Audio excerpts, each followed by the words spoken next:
여호수아 8장 10절에서부터 29절까지입니다. 아이 성에서의 승리. 하나님은 범죄한 아간을 알골 골짜기에서 심판하심으로 이스라엘 백성 중에 있는 죄악을 제하여 버리십니다. 알골 골짜기의 심판 사건이 있은 후 하나님은 다시 이스라엘 백성들을 향해서 아이 성에 올라가 아이 성을 치어라고 명령하십니다. 우리가 배우는 여호수아 8장은 아이 성에서 실패를 경험한 이후 하나님 말씀에 따라 다시 승리를 쟁취하는 모습들이 기록되어 있습니다. 여호수아 8장 1절부터 9절까지는 아이 성을 어떻게 공략할지에 대한 방법을 알려주시는 내용이 나오고, 이어지는 10절부터 29절까지는 하나님의 말씀대로 순종함으로 아이 성과의 전쟁에서 승리를 경험하는 내용들이 기록되어 있습니다. 이 중에서 오늘 우리가 배우는 말씀은 아이 성과의 전쟁에서 승리를 쟁취한 내용입니다. 아이 성과의 첫 전쟁에서 이스라엘 백성들은 쓰디쓴 패배를 경험하고 큰 충격을 받게 됩니다. 크나큰 여리고성을 점령했을 때의 자신감과 패배는 온데간데 없이 사라지고, 작은 아이 성과의 두 번째 전투를 앞두고 많은 백성들이 두려움과 불안함에 몸을 떱니다. 하나님은 이러한 이스라엘 백성들을 향해서 두려워하거나 놀라지 말라고 용기를 주신 후 아이 성과의 전쟁에서 승리를 약속하여 주십니다. 본문 1절을 보시기 바랍니다. 여호와께서 여호수아에게 이르시되 두려워하지 말라, 놀라지 말라. 군사를 다 거느리고 일어나 아이로 올라가라. 보라, 내가 아이 왕과 그의 백성과 그의 성읍과 그의 땅을 다 내 손에 넘겨 주었으니. 우리는 오늘 아이 성에서 어떻게 승리를 쟁취하게 되었는지, 어떠한 과정을 통해서 이스라엘 백성들이 쓰디쓴 패배 뒤에 값진 승리를 얻게 되었는지에 대해서 살펴보고자 합니다. 먼저 하나님이 아이 성을 공략할 때 어떠한 명령을 내리셨는지, 그리고 이스라엘 백성들이 어떠한 방법으로 아이 성 주민들과 싸웠는지에 대해서 간단하게 살펴보겠습니다. 맨 처음에는 전쟁에 나갈 군사들을 두 무리로 나누도록 하십니다. 본문 2절과 3절을 보시기 바랍니다. 너는 여리고와 그 왕에게 행한 것 같이 아이와 그 왕에게 행하되 오직 거기서 탈취한 물건과 가축은 스스로 가지라. 너는 아이성 뒤에 복병을 돌지니라 하시니, 이에 여호수아가 일어나서 군사와 함께 아이로 올라가려 하여 용사 3만 명을 뽑아 밤에 보내며, 하나님은 아이성의 전투에서 복병을 두라고 명령하십니다. 이에 여호수아는 3만 명을 뽑아 아이성 뒤에 병사를 숨깁니다. 그 다음에는 주력이 되는 군사들을 정면으로 보내어 아이성과 싸우다가 거짓으로 도망가게 합니다. 본문 14절과 15절을 보시기 바랍니다. 아이 왕이 이를 보고 그 성읍 백성과 함께 일찍 일어나 급히 나가 아라바 앞에 이르러 정한 때에 이스라엘과 싸우려 하나 성읍 뒤에 복병이 있는 줄은 알지 못하였더라. 여호수아와 온 이스라엘이 그들 앞에서 거짓으로 패한 척하여 광야길로 도망하매, 정면에서 싸움을 벌이는 병사들이 앞장서서 싸우다가 갑자기 겁에 질려 도망가는 것처럼 거짓으로 후퇴를 합니다.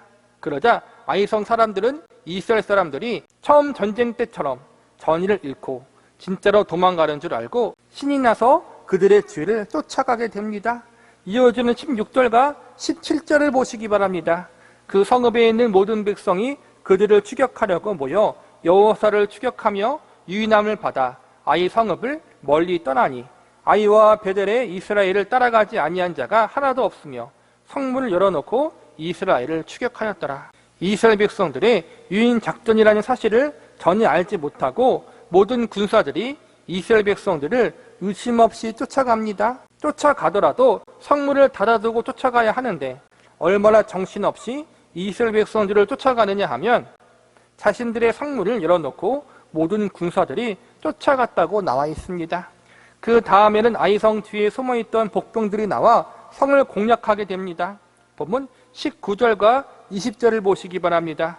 그의 손을 드는 순간 복병이 그들의 자리에서 급히 일어나 성읍으로 달려 들어가서 점령하고 곧 성읍에 불을 놓았더라. 아이 사람이 뒤를 돌아본 즉 그 성읍의 연기가 하늘에 닿은 것으로 보이니, 이 길로도 저 길로도 도망할 수 없게 되었고 광야로 도망하던 이스라엘 백성은 그 추격하던 자에게로 돌아섰더라. 성문을 열어놓고 이스라엘 백성들을 쫓아가기 바빴던 아이성 사람들의 뒤를 공격하게 됩니다. 열려진 성문으로 들어가 아이성을 점령하고 다시 나와 밖에 있던 아이성의 군사들을 앞뒤로 포위하여 도망가지 못하게 막습니다. 본문 22절과 23절을 보시기 바랍니다. 복병도 성읍에 나와 그들을 치매 그들이 이스라엘 중간에 든지라. 어떤 사람은 이쪽에서 어떤 사람은 저쪽에서 쳐 죽여서 한 사람도 남거나 도망가지 못하게 하였고 아이왕을 사로잡아 여호수아 앞으로 끌어왔더라. 앞뒤로 포위하고 도망갈 수 없도록 막은 후 아이성 사람들을 공격하고 결국 아이성의 주민들과 아이성의 왕도 잡아서 모두 멸절합니다. 첫 전투에서 쓰디쓴 패배를 경험했지만 두 번째 전투에서는 완벽한 승리를 얻게 됩니다. 이 모든 과정 가운데 이스라엘 백성들이 승리를 경험할 수 있었던 이유가 무엇입니까? 그것은 철저하게 하나님 말씀에 순종했기 때문입니다. 아이성 첫 전투에서의 패배의 이유는 아간의 죄의 문제요 이스라엘 백성들의 거룩의 문제였습니다. 죄의 문제와 거룩의 문제는 궁극적으로 하나님 말씀에 순종하지 않았기 때문에 일어난 문제였습니다. 하나님 말씀을 거역하고 불순종하는 것이 곧 죄요. 그것이 거룩하지 못한 범죄인 것입니다. 우리는 오늘 아이성의 승리의 모습에서 말씀의 중요성을 배울 수 있습니다. 지난 시간에도 배웠듯이 아이성의 전투는 성도의 영적인 전투에서의 승리의 예시라고 할 수 있습니다. 영적인 전투에서의 승리는 곧 신앙생활에서의 승리라고 할 수 있습니다. 우리는 성도의 영적인 전투에서 하나님 말씀에 대한 올바른 태도가 승리의 가장 중요한 열쇠라는 사실을 알아야 합니다. 그러므로 우리는 아이성에서의 승리 사건을 통해 다음과 같은 교훈들을 배울 수 있습니다. 첫 번째로 하나님 말씀을 들어야 합니다. 오늘 승리를 위해서 이스라엘 백성들이 제일 먼저 한 일은 무엇입니까? 하나님 말씀에 귀를 기울여 듣는 것이었습니다. 하나님의 말씀대로 범죄자 아간을 색출해내어 말씀대로 징계했습니다. 그리고 오늘 본문에서 아이성과 전쟁을 치를 때도 하나님의 명령하신 방법대로 계획대로 순종함으로 움직였습니다. 오늘 이스라엘 백성들이 이루어낸 모든 일은 여호수아의 머리나 다른 사람들의 지혜로 만들어낸 계획이 아니었습니다. 철저하게 하나님이 계획하시고 준비한 작전이었습니다. 신앙생활의 승리 여부는 제일 먼저 하나님 말씀에 귀 기울이는 것에서부터 시작됩니다. 하나님은 아이성 사람들이 승리에 도취되어 있었고 이스라엘 백성들이 도망가는 척만 해도 뒤도 안 돌아보고 쫓아올 곳을 아셨습니다. 그리고 실제로 그렇게 되었습니다. 사람은 짐작으로 계획을 세우지만 하나님은 완전한 사실로 계획을 세우십니다. 하나님은 잘 될 것 같다. 이러한 개인적 느낌이나 감정으로 계획을 세우시는 분이 아니라 반드시 그렇게 된다는 확신을 가지고 계획을 세우시는 분이십니다. 하나님의 확신은 기분이나 느낌이 아닙니다. 그렇게 될 것을 미리 정확히 아신다는 것입니다. 왜냐하면 하나님은 전지전능하신 창조주이시기 때문입니다. 미래를 주관하시는 분이 하나님이시기 때문입니다. 우리가 하나님 말씀을 들어야 하는 이유가 여기에 있습니다. 하나님의 말씀은 정확합니다. 변하지 않습니다. 천지는 변해도 하나님 말씀은 사라지거나 없어지지 않습니다. 우리의 생각, 우리의 계획, 우리의 모든 것들은 언젠간 변질되고 없어지게 되어 있습니다. 상황과 환경에 따라 실패할 수도 있고 취소될 수도 있습니다. 우리는 우리의 인생의 주관자가 아닙니다. 그렇기 때문에 우리는 사람을 의지하지 말고 우리의 장깨를 의지하지 말고 영원히 변치 않으시는 하나님의 말씀과 모든 것을 다 알고 계시고 주관하시는 전지전능하신 하나님 앞에 귀를 기울여야 합니다. 두 번째로 하나님 말씀을 실천해야 합니다. 말씀에 귀 기울이고 듣는 것에서 끝나면 안 됩니다. 우리는 그 말씀에 순종해야 합니다. 아간 역시도 하나님 말씀을 들었습니다. 하나님의 것에 손대지 말라는 말씀, 여리고성을 점령해서 얻은 물건들은 하나님께 바쳐야 한다는 말씀, 이 모든 말씀을 아간도 들었습니다. 그러나 듣는 것에서 끝이 나고 말았습니다. 한쪽 귀로 듣고 한쪽 귀로 흘려버렸습니다. 그 결과 아간은 하나님의 말씀을 거역했습니다. 인류의 조상이었던 아담과 하와도 마찬가지였습니다. 선악을 알게 하는 나무의 열매를 먹지 말라는 하나님의 말씀에 대해서 아담과 하와는 분명히 알고 있었습니다. 아담은 직접 하나님께 말씀을 들었습니다. 그러나 그들은 알고 있고 들었던 것에서 멈추고 말았습니다. 하나님의 말씀을 순종하고 실천하는 것은 하지 못했습니다. 오히려 적극적으로 말씀을 어기는 삶을 살았습니다. 24절부터 마지막 29절까지는 아이성 사람들을 모두 진멸하는 장면이 나옵니다. 조금 잔인하게 보일 수 있지만 가나안 원주민들의 문화가 워낙 악하기 때문에 하나님은 모든 가나안 원주민들을 살려두지 말고 죽이라고 명하십니다. 죄악이 그들의 전 삶의 영역 가운데 가득했습니다. 도덕적으로 윤리적으로 타락해 있던 자들이었습니다. 그들은 자식들을 산채로 우상에게 바치는 자들이었습니다. 하나님 명령을 따라 말씀에 따라 철저하게 아이성을 멸절합니다. 마지막 아이성의 왕을 처형할 때도 하나님의 말씀의 원리에 따라서 처형하게 됩니다. 시작과 진행과 마지막까지 철저한 말씀의 순종의 모습이었고 순종의 결과 승리를 경험하게 됩니다. 이스라엘 백성들의 승리의 비결은 오늘날 우리에게도 동일하게 적용됩니다. 왜냐하면 이스라엘의 하나님이 지금 우리가 믿는 하나님이시기 때문입니다. 하나님 말씀을 귀 기울여 듣고 그 말씀에 따라 순종하는 삶, 이것이 성도의 영적인 전쟁에서 승리하는 비결인 것입니다. 오늘 우리는 본문에서 하나님의 인도하심의 방법을 배웁니다. 영적인 승리의 비결은 말씀이라고 배웠습니다. 말씀을 듣고 순종하며 나아가는 것은 신비적이거나 새로운 것이 아닙니다. 본문 10절과 11절을 보시기 바랍니다. 여호수아가 아침에 일찍 일어나 백성을 점호하고 이스라엘 장로들과 더불어 백성 앞에 아이로 올라가매 그와 함께 한 군사가 다 올라가서 그 성읍 앞에서 가까이 이르러 아이의 북쪽에 진친이 그와 아이 사이에는 한 골짜기가 있더라. 여호수아가 아침 일찍 일어났다는 것은 전쟁에 나가는 사람들의 지극히 정상적인 모습입니다. 점호했다는 것은 싸움에 나갈 군사들을 질서 있게 준비시켜 출발했다는 것입니다. 장로들과 더불어 올라갔다는 것은 백성의 지도자들이 앞장서서 싸움에 나갔다는 것입니다. 본문 말씀에 보여지는 여호수아의 모습은 기분이나 감정에 따라 어떤 신비적인 방법을 통해 싸움에 나가는 것이 아니라 규칙적이고 계획적인 방법으로 규모 있고 질서 있는 모습으로 싸움에 나갔다는 것을 보여줍니다. 하나님의 백성들이 말씀을 듣고 실천한다는 것은 언제나 질서와 규모가 있어야 합니다. 정상적이고 상식적이어야 합니다. 물론 정말로 예외적인 경우도 있고 만에 하나 하나님이 비상식적인 것을 요구하실 때가 있고 비정상적으로 이끄실 때가 있습니다. 우리는 이러한 것을 특별한 하나님의 일하심이라고 할 수 있습니다. 그러나 말 그대로 특별한 경우입니다. 대부분의 경우 하나님은 질서 있게 정상적인 방법과 상식적인 방법으로 하나님 백성들에게 말씀하시고 이끄십니다. 하나님은 질서의 하나님이시지 어지러움의 하나님이 아니십니다. 우리는 하나님의 백성이고 자녀이기 때문에 하나님의 성품을 닮아야 하고 이에 따라 무슨 일을 하든지 규모 있게 하며 질서 있게 해야 합니다. 무질서는 교회를 혼란스럽게 만들고 성도들을 혼란스럽게 만듭니다. 하나님은 무질서한 것을 기뻐하지 않으십니다. 가정에서든지 직장에서든지 교회에서든지 우리는 말씀에 따라서 살아가되 질서 있게 생활해야 합니다. 말씀의 원리에 따라 말씀에 순종하는 삶은 늘 정상적이며 규모가 있는 생활입니다.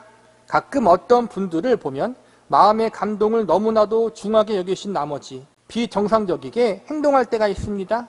뜬금없이 하나님이 이렇게 하시라고 마음을 주시고 말씀을 주셨다고 하면서 이상한 돌발 행동을 할 때가 있습니다. 이러한 것은 좋지 못한 것입니다. 교회도 마찬가지입니다. 사역자가 마음의 감동을 받고 하나님의 음성을 듣고 이렇게 하라, 이러한 방식으로 교회를 운영하고 성도들을 지도하는 것은 건강한 목회가 아닙니다. 이러한 것은 비정상적인 일입니다. 오늘날 하나님은 마음의 감동이나 신비적인 음성이 아니라 기록된 하나님 말씀과 말씀의 원리에 따라서 하나님 백성들의 삶을 지도하시고 인도하십니다. 그리고 이것이 지극히 정상적이고 질서 있는 하나님의 방법입니다. 하나님은 하나님의 백성들의 삶이 이렇게 규모 있고 질서가 있도록 정상적으로 인도되어지기를 바라십니다. 말씀을 마무리하겠습니다. 이스라엘 백성들의 실패는 곧 말씀을 온전히 지키지 못했기 때문에 생긴 결과입니다. 하나님의 것을 손대지 말라는 하나님의 말씀을 어겼기 때문에 이스라엘 백성들은 큰 실패를 맛보았습니다. 그래서 하나님은 아이성의 전투에서 여리고성 때와 마찬가지로 자세하고 구체적으로 어떻게 전쟁을 치러야 할지 그 방법을 알려주십니다. 하나님이 알려주시고 말씀해 주신 그 방법과 과정대로 순종함으로 전쟁을 진행하도록 인도하십니다.